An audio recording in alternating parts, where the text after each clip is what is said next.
हवाला के जरिए पैसा ट्रांसफर कर दो, हवाला के जरिए इतना माल उठा लेना। ये शब्द हवाला हो सकता है आपने बहुत बार सुना हो, कभी किसी न्यूज में तो कभी किसी फिल्मों में। कारोबारी दुनिया में ये नाम काफी फेमस है। रुपए को दुनिया के एक हिस्से से दूसरी जगह ट्रांसफर करना, और वो भी बगैर उसे हिलाए। इसके लिए ना तो बैंक की जरूरत है, ना किसी करेंसी एक्सचेंज की, ना ही कोई फॉर्म भरने की, और ना ही किसी को फीस देने की। इस काम को करता है हवाला। अक्सर बड़े बड़े धंधों में इस शब्द का इस्तेमाल पैसे को एक जगह से दूसरी जगह ट्रांसफर करने के लिए होता है। हालांकि ये कोई लीगल तरीका नहीं है पैसे को ट्रांसफर करने का, लेकिन सरकारी झमेलों से बचने के लिए इसका इस्तेमाल बहुत लंबे समय से होता चले आ रहा है। लेकिन हवाला होता क्या है, कैसे काम करता है हवाला ट्रेडिंग का धंधा, आज के इस वीडियो में इसी बात को समझने की कोशिश करते हैं। हवाला, अगर आप सिर्फ इस शब्द को देखें तो इसका मतलब होता है किसी बात या किसी व्यक्ति पर भरोसा करना। बस हवाला कारोबार की नींव इसी भरोसे पर टिकी है। पैसे के लेन देन का यह तरीका कई सदियों से इस्तेमाल होता आ रहा है। सिर्फ भरोसे के बल पर चलने वाला एक कारोबार करोड़ों अरबों रुपए के लेन देन को बहुत तेजी से और बिना किसी झोलझाल के निपटा देता है। दुनिया भर में सरकारों और एजेंसियों की नजर से बचने के लिए हवाला के माध्यम से मनी का ट्रांसफर होता है। अब आप हवाला कारोबार के इतिहास को देखेंगे तो कहानी हजारों साल पीछे चली जाएगी। एक दौर था जब चीन से लेकर अरब और यूरोपीय देश तक सिल्क रूट से व्यापार होता था। भारत भी इसी रास्ते से व्यापार करता था। उस दौर में ऊंटों पर सवार होकर व्यापारी एक स्थान से दूसरे स्थान जाया करते थे। रास्ते में उन्हें चोर डाकू का सामना भी करना पड़ता था और उन्हें लूट लिया जाता था। इसमें अक्सर उन्हें पैसों का नुकसान उठाना पड़ता था। अपने पैसों की सुरक्षा के लिए ही उस दौर में हवाला कारोबार का जन्म हुआ था। अब आखिर ये कारोबार चलता कैसे है, ये समझते हैं। ये कारोबार पूरी तरह से भरोसे के एजेंट्स और उनके नेटवर्क पर काम करता है।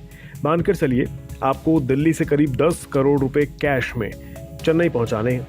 इसे बैंक से ट्रांसफर करने पर आपको बहुत से चार्ज देने होंगे। साथ ही एजेंसियों के सवाल अलग से, कहाँ से आया इतना पैसा, कैसे कमाया, वगैरह वगैरह।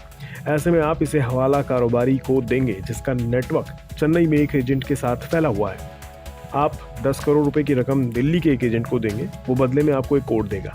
यही कोड आपके पासवर्ड का काम करेगा।